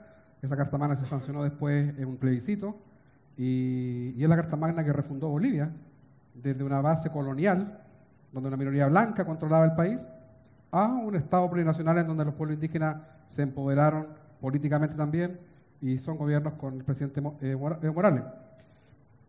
En Colombia, el caso puede ser mucho más paradójico, porque Colombia ha tenido gobiernos de centro-derecha en los últimos 25 años.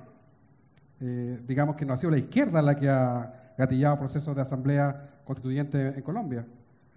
En esta experiencia comparada regional, ya que me trajiste de Europa a América Latina, ¿tú observas que los mecanismos como la asamblea constituyente puedan ser tan desconocidos o puedan ser tan complejos para la realidad de Chile, o más bien aquí hay una especie de miedo infundado?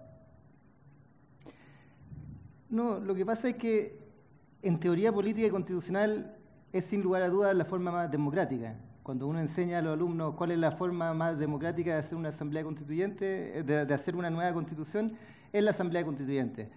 Ahora, ¿cuál es la dificultad que tiene la asamblea constituyente? Es que, y cualquier otro mecanismo en realidad que no está previsto en la constitución, es que esa nueva constitución no está contemplada en la constitución. Entonces, ¿por qué se transforma el mecanismo al final? Bueno, y en Bolivia, por ejemplo, hubo mayorías políticas importantes votadas para poder hacer esa asamblea constituyente. En Colombia se abrió un proceso constituyente en 1991, en que incluso se incorporó la guerrilla, el M-19 que venía, y también tuvieron una participación incluso importante en la presidencia de esa asamblea constituyente. Los procesos pueden ser diferentes. En teoría, la Asamblea Constituyente es la forma más democrática. Y cuando nosotros, entonces, cuando se habla del mecanismo, porque uno quisiera hablar muchas veces mucho más del contenido. En la Araucanía hay contenidos muy importantes que no están en la Constitución. El reconocimiento constitucional, una mayor descentralización regional, fortalecer los sistemas productivos, una activa inserción internacional, fortalecer los derechos sociales en educación y salud. Entonces, desvía el foco de lo verdaderamente relevante. Y ahí es donde también lo que se está haciendo aquí también es tratar de iluminar un poco de por qué al final, si estamos, yo creo que todos estaríamos de acuerdo en señalar que lo verdaderamente relevante es el contenido, por qué se termina discutiendo el mecanismo que ha ocurrido y que ha existido y que es una fórmula democrática en otros países, por qué se termina siempre hablando apasionadamente del mecanismo. Y es porque el establecimiento de una nueva constitución, como se formula, con la responsabilidad que ello conlleva, en el segundo programa de gobierno de Michelle Bachelet, cuando se formula una nueva constitución, ya no hay regla en la constitución actual y en cualquier constitución para establecer esa nueva constitución. No solo lo que dice Hernán de la Asamblea Constituyente, sino todas estas otras comisiones bicamerales. Exactamente. Entonces, se puede uno quedar con una nueva constitución estableciendo un mecanismo apropiado para establecerla, porque nuestra constitución y todas las demás llegan hasta la reforma de la constitución por los poderes constituidos, el Congreso y la Presidencia de la República en nuestro caso, para hacer reforma de la constitución, pero no está establecido ni los representantes, ni los quórum, ni el procedimiento para establecer una nueva constitución. Entonces, dicho eso, el establecimiento de esa nueva constitución requiere modificaciones. Y si no, se está hablando entonces de una nueva constitución y se está por el lado haciendo reformas constitucionales, para decir que fueron tan relevantes las reformas constitucionales que se logró una nueva constitución. Yo ahí sí pienso que eso hay que explicitarlo, sí, así. Porque yo creo que ya ocurrió ya un fenómeno en el pasado, el 2005, importante reforma, pero al final por la fuerza de los hechos, 10 años después se tomó escena central la discusión de la nueva Constitución, cuando se había dicho en el 2005 que con reformas importantes, y antes habían habido reformas muy importantes también, es decir, desde el 89 hasta ahora, la Constitución del 80, yo en realidad generalmente evito meterme en el tema de la legitimidad de la Constitución, sino que más bien en los contenidos. Ya los contenidos se han modificado mucho, pero aún así sigue siendo tema. Tal como el problema o el tema Estado-Pueblo Mapuche sigue siendo tema, bueno, en la Constitución pasa lo mismo, sigue siendo tema. Para los que nos gusta, para los que no nos gusta, sigue siendo tema. Entonces, en ese sentido, también me parece importante y relevante el contexto y el momento en que la presidenta Bachelet enuncia el inicio del proceso constituyente. Cuando ella señala que se va a dar inicio al proceso constituyente, ¿en qué momento lo hace? Lo hace al recibir nada menos que, y no ha sido adecuadamente dimensionado, al recibir el informe del Consejo Asesor Presidencial contra los conflictos de interés, el tráfico de influencia y la corrupción. Algunos dirán, bueno, trató de tirar la pelota de la chatósfera, pero bueno, en ese momento aprovechó el momento de ese informe, que me parece muy significativo, para lanzar el inicio del proceso constituyente. ¿Y en qué contexto también se dio esto? Bueno, en todas estas tramas y esta insana implicación que se ha ido dando entre poderes políticos y poderes económicos, y que tiene también muy revuelta y muy ya hastiada la sociedad de estos conflictos de interés que se han dado, no por todos, pero por algunos representantes que están también ejerciendo funciones parlamentarias. Entonces, en mi concepto, el mecanismo al final tiene que tener en cuenta este contexto, y ese mecanismo en este momento es muy relevante, o es más relevante aún que en este contexto entonces sea a través de una asamblea constituyente. ¿Y por qué? Porque en la asamblea constituyente lo que se hace es elegir representantes para que esos representantes se puede discutir cómo, y va a tener todos los problemas que señala Hernán, porque eso no está reglamentado. Pero lo importante es establecer representantes con el solo mandato de establecer ese texto constitucional y someterlo a plebiscito a las personas si están de acuerdo con ese texto constitucional. ¿Qué pasa después con esos representantes? Se van para la casa. Sí. Entonces, eso es importante. Entonces, en ese sentido, a mí me parece que en este contexto cobra mayor realce, es más sano para la democracia, como se decía, que haya una desvinculación entre quienes participen en el proceso constituyente, en la redacción, y quienes después estén al mismo tiempo siendo legisladores. Me parece sano, me parece bien. No hay que demonizar ni hay que generalizar, yo estoy en completo desacuerdo, y me parece que el espíritu de NAMA es justamente ese. No hay que hacer generalizaciones respecto de todos los parlamentarios, por ejemplo, pero ya es importante que se haga esa distinción, se aproveche este mecanismo para que haya asambleístas que preparen un texto constitucional que se plebiscite, y por otra parte estén ejerciendo sus funciones los legisladores, que no estén en ambos lados al mismo tiempo. Muy bien.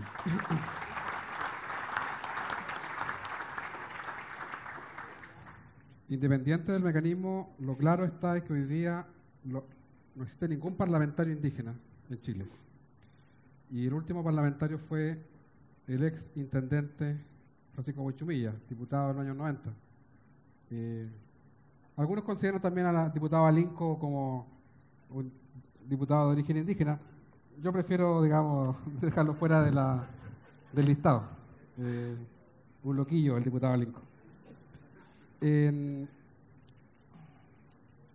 La inexistencia de participación política de mapuches haciendo política en el Congreso, que es la casa grande donde se toman las decisiones del país, genera bastante desesperanza en lo que se viene a futuro, tanto sea el mecanismo de la Asamblea Constituyente, sea el mecanismo de la Comisión de Expertos, sea el mecanismo del Congreso Constituyente que tú mencionas, Hernán. ¿Cómo vislumbran ustedes y cómo vislumbra tu sector, Giorgio, la participación política indígena en el Congreso? A ver, nosotros en Revolución Democrática estamos haciendo estamos sancionando nuestras definiciones con respecto al Congreso ideológico que tuvimos, que si bien van incluso más atrás de lo que puede hacer el mecanismo y las cosas más coyunturales, evidentemente hay una apertura que se va a manifestar, yo creo, en las mismas propuestas que vamos a ir enumerando, pero tratando de hacer fe de esa discusión que se dio. Yo creo que es importante hacer el reconocimiento y por qué es importante no solo darle carácter plurinacional a nuestro Estado, sino también, por ejemplo, establecer cuotas a través de padrones electorales paralelos, voluntarios, para escaños reservados, más que cuotas, sí. Escaños reservados, que es un mecanismo que me parece lejos el más justo para hacer representación a los pueblos originarios. Y la pregunta es ¿por qué darlo? Y parte de la base de la autodeterminación de los pueblos y el reconocimiento de una historia de postergación y de opresión. Cuando nosotros nos damos cuenta que eso ha sido la historia de Chile frente a los pueblos originarios, es que de modo de reparación y reconocimiento hacia el futuro, nosotros establecemos eso como una medida justa para definir el futuro conjunto, y que es como una invitación a dar pasos en conjunto después de una historia de pelea. Es como, qué sé yo, cuando uno trata de arreglarse con la polola o alguna cosa y trata de hacer algo, una señal de convivencia futura. Y así yo veo, como una invitación a transitar un camino de la convivencia democrática en conjunto. Y por eso creo que la Asamblea Constituyente es tan importante, porque nos podemos dotar, como decía Raúl, cualquier mecanismo para tener una nueva Constitución es algo institucional, algo no institucional. Hoy día no existe institución para hacer una nueva Constitución. Lo único que hay es la posibilidad de hacer lo que se hizo en el 2005, que es un acuerdo político frente a aquellos temas donde hay un sector que no pone veto, un sector minoritario, por lo tanto, por lo general no tocan los temas tan importantes, los más fundamentales, donde la gente más se apasiona y más defiende. Y yo creo que el tema de la plurinacionalidad va a ser uno de esos temas. Por lo tanto, el sentir que un Congreso Constituyente, como plantea Hernán, que primero se rige bajo los mismos quórum, segundo, no tiene cuotas ni escaños reservados, porque el Congreso, más allá de las modificaciones del binominal, no tenemos cuotas para los pueblos originarios. Tercero, son jueces y parte. Es decir, tú haces las reglas y después te reeliges. O sea, tú podrías establecer, los mismos parlamentarios podrían establecer que, qué sé yo, tienen periodo, no, ahora los periodos van a ser de 12 años. Y lo podrían decir, lo podrían poner en esa Constitución, y después con el poder establecido podrían elegirse, y en el siguiente proceso electoral 12 años más. Y aumentar el sueldo. Podrían poner en el artículo 62 que el sueldo va a ser tal, como es la Constitución actual. Lo podrían poner. Entonces, yo al menos creo que sería un despropósito, un Congreso Constituyente, y sobre todo esta idea de que hay un plebiscito ratificatorio. Imagínense el 2005, o sea, ratificatorio dado además los quórum. O sea, primero alcanzar los quórum, donde vas a tener que tener reunidos a todos los sectores políticos.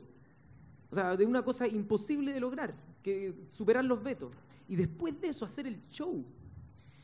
Imagínense el 2005, después de que Lagos hubiera dicho esto, hubiera dicho, ya, pero lo vamos a plebiscitar para que sea legítimo.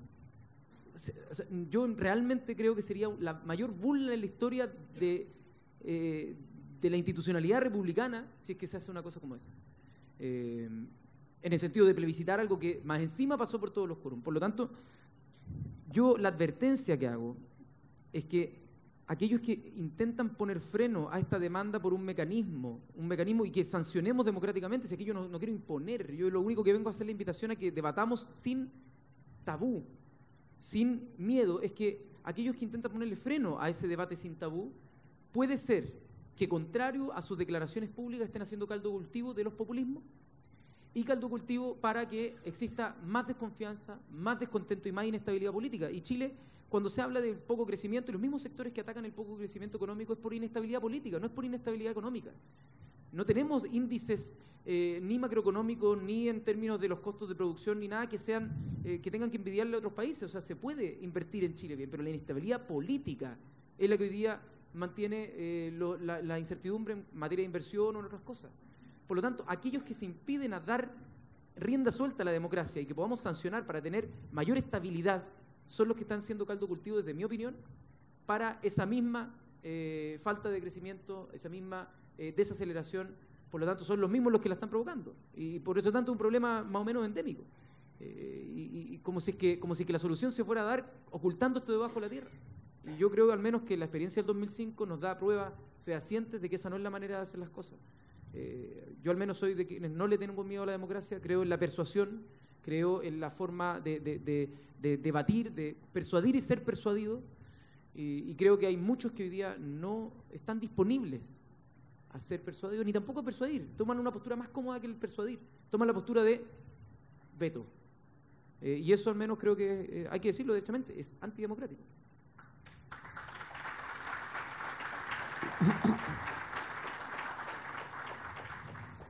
Carlos, tú fuiste director regional del Servicio Electoral.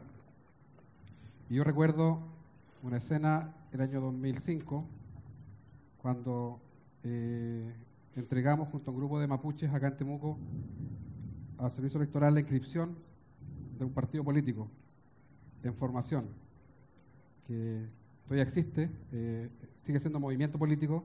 Lamentablemente tuvimos muchas dificultades para inscribirnos, juntar las firmas en aquellos tiempos. Gualmapuén, que paso al dato, además, no solamente Bópolis está buscando firmas, también los Peñis de Gualmapuén están buscando firmas, así que pueden también apoyarlos a ellos. Sí, tienes competencia en la región. Está muy bien, está muy bien. Lo que es muy bueno, muy saludable. Me gusta la competencia. En ese sentido, Carlos, la participación política en Chile se da vía partidos. Tú trabajaste en el servicio electoral. Tú por lo demás cumpliste cargos que te permitieron observar cómo se maneja el poder de Santiago. ¿Se hace necesario que los pueblos indígenas, y particularmente el pueblo mapuche, se dote de una vez por todas de estructuras políticas propias? Bueno, como yo dije al principio, los conceptos a veces asustan. No sé si la audiencia sabe qué significa plurinacional, interculturalidad o multiculturalidad. Plurinacional básicamente significa, para ilustrarlo un poco, que hay un estado donde conviven varias naciones, así como ahí están los 9 pueblos originarios reconocidos en la ley. También hay otras culturas, francesa, italiana, alemana.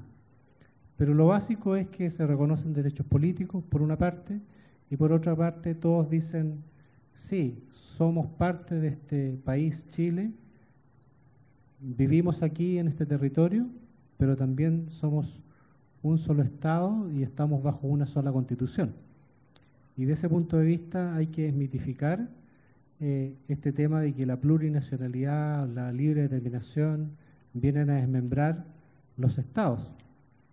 Porque si ustedes toman en cuenta quién ha firmado los tratados internacionales, por ejemplo, donde se establece la libre determinación, han sido los propios Estados. Y yo creo que los Estados son bastante inteligentes como para no firmar cosas que digan que se van a dividir. En ese contexto, es importante lo que decía Nana en términos de que cualquiera sea el mecanismo, el proceso, lo que sea, requiere recuperar algo que yo alcancé a vivir un poquito, que era la educación cívica en los colegios, y que la gente joven entienda cómo funciona el Estado, cuáles son mis derechos, cuáles son mis deberes, porque la verdad las cosas es que eso se perdió y ha sido nefasto hoy día para la situación en que estamos como país políticamente hablando.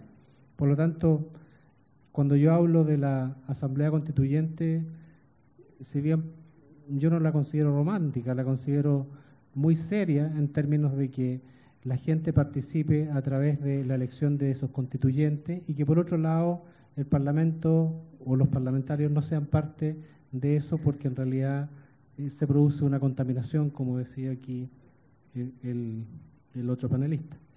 Ahora, derechamente a la pregunta, sí, o sea, es importante que existan cuotas porque este país es conservador desde mi punto de vista y bastante legalista.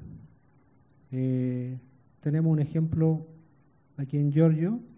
Él empezó peleando en la calle, pero terminó discutiendo en el Congreso. Como yo dije, y esta es una... No, pero... No lo jubile tan temprano. Claro. No, es que como tú dices que va a durar un periodo nomás, entonces la limitación.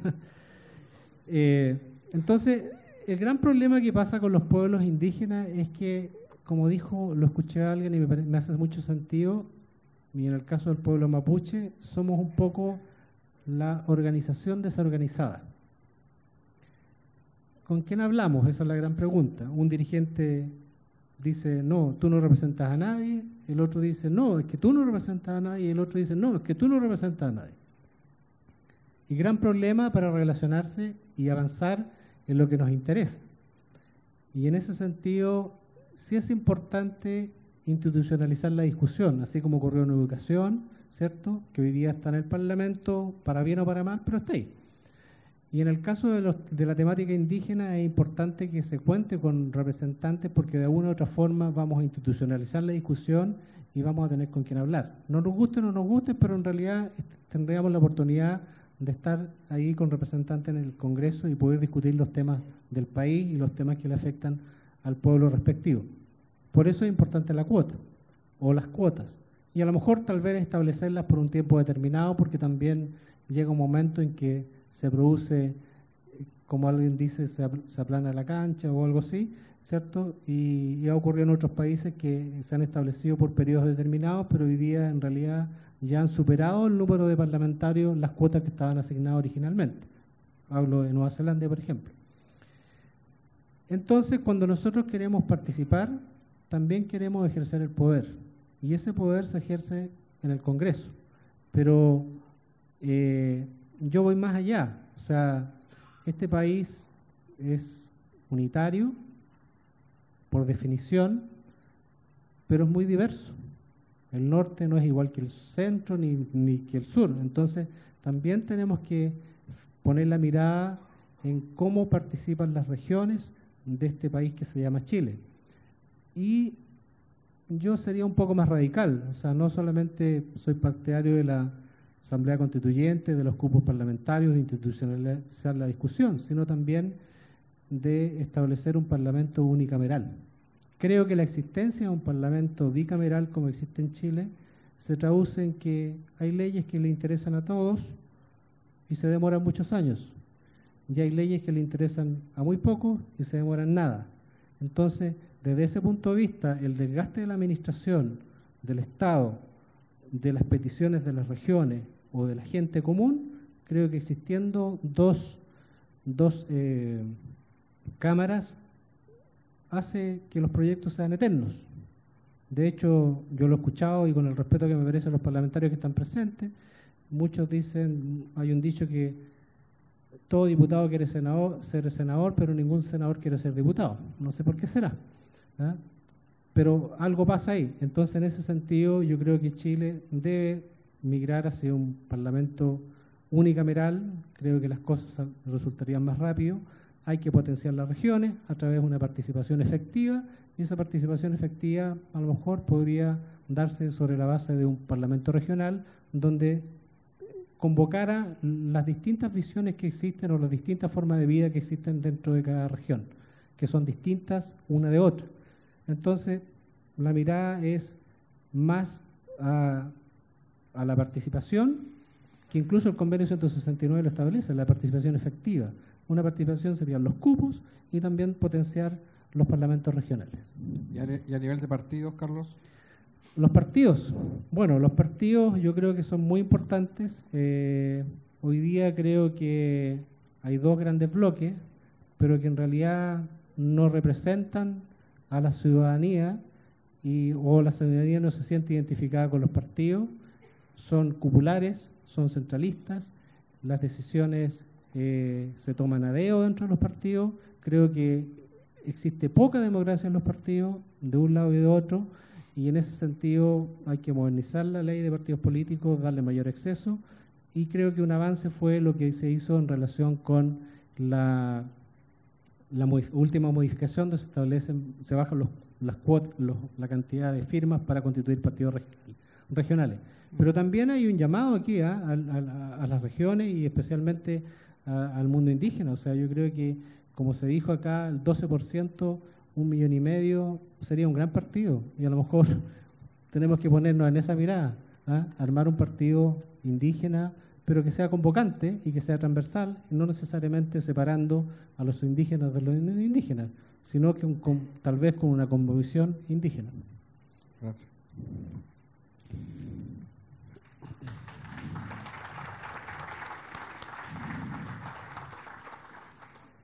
¿De qué manera, Hernán, se está incorporando la mirada de este Chile que está cambiando, de este Chile diverso, de este Chile que se siente incómodo en este traje que comentábamos al principio, y de sectores emergentes como los mapuches, que desde los años 90 a las fechas se viene planteando esta emergencia indígena, esta emergencia que es continental, que tiene mucho de coyuntura por los 500 años, que tiene mucho de coyuntura del fin de las dictaduras militares en Latinoamérica, en fin. Desde tu sector político, ¿cómo se observa este fenómeno y cómo se intenta incorporar esta nueva variable de los indígenas y sus demandas en, por ejemplo, la construcción de un partido como el que ustedes están hoy día impulsando? Bueno, me debería decir que al menos para nuestro proyecto político la diversidad es parte de la riqueza de nuestra sociedad. A diferencia, yo me atrevería a decir, de una derecha más tradicional que en el fondo siempre ha concebido una forma correcta de vivir la vida, una forma de familia correcta. En nuestra generación hay una aproximación a una visión cultural de mucha mayor riqueza y creo que la diversidad no solo es parte de nuestra naturaleza, creo que es algo que tenemos que promover, ¿no? Y creo que nos acompaña en la modernidad ese factor. Lo estamos viendo en materia de distintas orientaciones sexuales y eso está ocurriendo. Creo que lo propio está ocurriendo con pueblos originarios. Creo que la participación de la mujer es un tremendo desafío. Internamente en Evópolis tenemos una muy buena presión del mundo de las mujeres por tener el lugar que les corresponda y hay un conflicto incluso con las cuotas, digamos, más allá de las cuotas. Por tanto, creo que la diversidad llegó para quedarse y creo que es una consecuencia natural de la modernidad. Y incluso más, cuando estaba Renovación Nacional y la UDI, digamos, los dos partidos tradicionales del sector, y emergió Evópolis y luego Amplitud, la primera reacción de ellos fue decir, esperen un segundo, esto es lo que es, digamos, ¿ah? No es necesario ponerle más cartas, digamos, ni elementos arriba de la mesa. Nuestro punto fue todo lo contrario, o sea, que aquí al contrario hay que abrir la mesa y mostrar más proyectos, más caras, más diferencias, porque las hay. ¿Ah? La centro-derecha es cada vez menos homogénea y eso creo que es una buena noticia. Ahora, me gustaría hacer un comentario a propósito de la pregunta anterior. Por cierto que suena interesante en principio pensar de que, dado que existe una comunidad indígena importante, hacer un partido político podría ser una opción política viable. Mi impresión, en cambio, es que es mucho más interesante viralizar las distintas miradas que tienen ustedes, pero la riqueza de su tradición en todas las corrientes políticas. Creo que ahí es donde creo que se representaría también la diversidad que existe al interior de ustedes en términos políticos, porque existe, y se sería mucho más potente en términos de impacto. Y creo que es necesaria la participación política, me parece fundamental. Creo que activar la comunidad es esencial. Creo que ganarse el espacio de las cuotas. Estoy súper abierto a buscar un mejor mecanismo sobre los escaños reservados. Cual sea la mejor forma de que esa representación le permita catalizar a los pueblos originarios sus causas y que estén dentro del sistema, me parece fundamental. Sin ir más lejos, el movimiento estudiantil, que fue muy potente en términos de cambiar la agenda del país, también logró algo súper interesante. Hizo que sus líderes pasaran a estar dentro del sistema. Y eso creo que le ha dado mayor visibilidad, porque obviamente esas personas como yo y otros están cumpliendo también un cierto mandato. Y esa es la diferencia entre estar fuera del sistema, entre comillas, solamente como una comparación, y estar dentro del sistema. Y finalmente, nunca olvidar que hay una batalla que es cultural, una batalla que es súper atractiva. Creo que conservar el lenguaje es una misión que debe entenderse como una causa nacional, que cruce, digamos, a todos los actores. Hay una riqueza que no se puede perder y esa, en el fondo, esa dimensión cultural creo que le da un espacio de reconocimiento, de respeto, de intercambio, de diálogo que tiene que en el fondo, permitir abrir los canales para que de la lógica del conflicto pasemos más bien a una lógica de una comunidad. Ese yo creo que es un punto que creo que termina siendo político, pero es finalmente cultural. Gracias.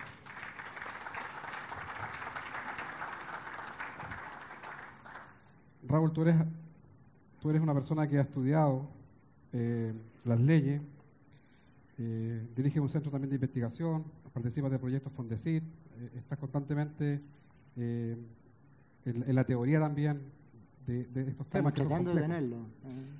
Que son complejos, y además eres un regionalista, y en esa mirada regionalista el componente mapuche actualmente es minoría en la región. Nosotros somos el 34% de la población en la Araucanía.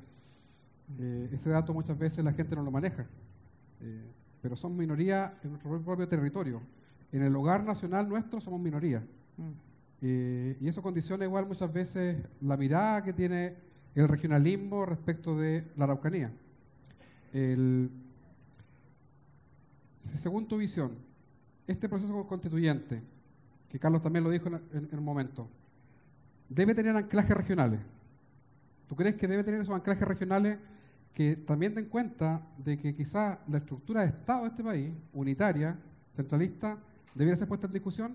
Porque a mí algo me sorprende, Raúl, de hace mucho tiempo, y es que en ningún programa político, a excepción de Marco Enrique, estuvo presente la discusión sobre el Estado federal. No se discute en absoluto el carácter unitario del Estado. Y el país más largo del mundo, con miles de kilómetros de extensión y realidades tan distintas como la zona andina, a la zona de Magallanes o a la zona centro-sur que somos nosotros, pareciera ser que no se toca en absoluto la discusión de si este Estado debe continuar siendo un Estado unitario o se puede cambiar a un Estado protofederal o federal. ¿Qué opinas tú respecto a eso?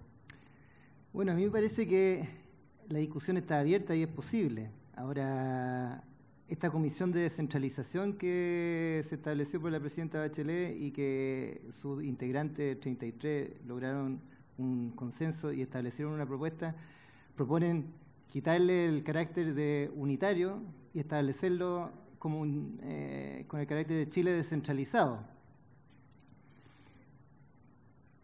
Que quizás puede tener las críticas, por ejemplo, que se denunciaban de que entregar mayores descentralización del centro, pero es una propuesta seria y va en la línea correcta. El Estado federal estaría muy bien también, porque va en nuestro país que es tan largo y que es tan distinto, si bien no es tan denso poblacionalmente como lo que sería Estados Unidos y que justifica ya a claras luces un Estado federal. Pero Suiza es bastante pequeño y tiene cantones. Lo importante sí es que ese carácter de federal, que por ejemplo uno lo puede ver en el carácter de cantones en Suiza, con nacionalidades distintas o con lenguas distintas, bueno, uno lo ve más claramente en esta región, esa problemática. No necesariamente en todo el país, porque después los porcentajes son mucho menores a lo que tú estás diciendo. Entonces, cuando nos quedamos en la Araucanía, tú dices 34% en la región no es tanto. A mí me parece mucho. ¿En qué sentido me parece mucho? De que siendo un 34%, los derechos civiles y políticos y de representación y de estructura política en la región no se condicen con ese 34%. Entonces, en vez de la discusión del Estado federal, que quizá no existe esa costumbre en Chile, no existe esa densidad poblacional, no existe esa misma característica que justifican el Estado federal en todo el territorio, sí se justifica una diferenciación aquí en Chile. Entonces yo partiría por dotar de una estructura política o dotar de una mayor representación a ese 34% que claramente no tiene ni siquiera cerca de ese 34% de representación. Entonces, en el caso del pueblo mapuche, ya en nuestra región, en esta región, en el caso del pueblo mapuche, cuando nosotros aquí estamos discutiendo, y está muy bien que se discuta en Chile actualmente, y en el programa de Michelle Bachelet así se le da mucha fortaleza, de la garantía de los derechos sociales, del fortalecimiento de la salud y la educación, que tenemos sistemas distintos de salud y distintos de educación según la capacidad de pago. Bueno, eso es un tema esencial que hay que tratar. Pero en el pueblo mapuche, además de eso, está el tema de los derechos civiles y políticos anteriores, que no está resuelto, no está adecuadamente resuelto por el Estado chileno. Y como no está adecuadamente resuelto por el Estado chileno, hay que abocarse a ello. Cuando Giorgio señala lo de los escaños reservados más que las cuotas, exactamente. Eso de los escaños reservados es una excelente posibilidad porque uno puede ir fijando entonces un número de representantes que, por ejemplo, tenga que ver con ese porcentaje que tú mencionabas. De nuevo voy a mencionar esa frase que no es tan rimbombante que se establece en diversas constituciones a nivel latinoamericano, que es el reconocimiento a la diversidad étnica y cultural de los pueblos de Chile, por ejemplo, los pueblos de Colombia o de otros países, pero en el caso de los pueblos de Chile. Esa sola disposición habilitaría, por ejemplo, para que se establezcan mesas electorales solamente integradas por mapuche para elegir a ese porcentaje de escaños reservados que nosotros como Estado chileno nos pusiéramos de acuerdo en cuáles son. O sea, es importante. Entonces, la Comisión de Descentralización después sigue y en la propuesta de la Comisión de Descentralización se establece que, tomando en cuenta lo que decía Carlos, que estos escaños reservados quizá o este impulso, fortalecimiento no puede durar para siempre. Bueno, la Comisión de Descentralización en su propuesta, cuando señala que propone un estatuto para la Araucanía con la calidad de región plurinacional y multicultural, está en la propuesta de la Comisión de Descentralización, dentro de las propuestas está el establecimiento de escaños reservados para los ciudadanos indígenas por un lapso no inferior a 20 años en las elecciones de consejeros regionales, concejales, diputados y senadores. Entonces, ahí la discusión de la plurinacionalidad es válida, la discusión del Estado federal es válida también. Pero yo veo soluciones mucho más a mano que serían muy pertinentes para el pueblo mapuche, que no es igual para los otros pueblos indígenas, porque el pueblo mapuche sí tiene una historia y una numerosidad, una cantidad y una riqueza que es proporcionalmente mayor que otros pueblos en sus regiones respectivas. Gracias, Raúl. Bueno, estamos llegando al cierre de este panel. UNUTRAM se caracteriza por eso, por hacer que la palabra circule, por hacer que todos nos manifestemos nuestras ideas. Podemos no concordar en algunos puntos, pero si algo ha caracterizado, yo estoy convencido de eso, a nuestro pueblo, a nuestra cultura, a nuestra identidad mapuche, por siglos, ha sido la capacidad de parlamentar. Yo creo que lo dijo el Licurachi Boilaf en un momento, el gran homenaje, el gran monumento que los mapuches le legamos a la humanidad fue la palabra. Y tengo la impresión de que esa práctica, esa cultura tenemos que revitalizarla.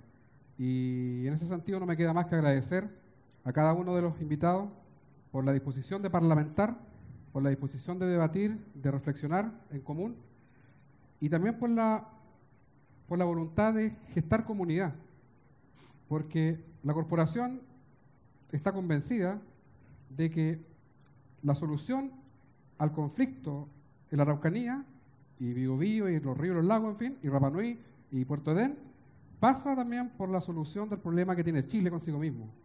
Y ese problema es su Carta Magna, su modelo económico, su sistema de representación política, su tipo de democracia, que es un tipo de democracia bastante débil. Así que, por lo tanto, no es posible desvincular la demanda mapuche de estos grandes temas que son temas país. Ese es el objetivo que tuvimos hoy día como corporación, así que yo no me queda más que agradecerle a cada uno de ustedes por viajar al país mapuche, porque están en el país mapuche y son siempre bienvenidos. Gracias. Piñerta Marichihuevo, Marichihuevo.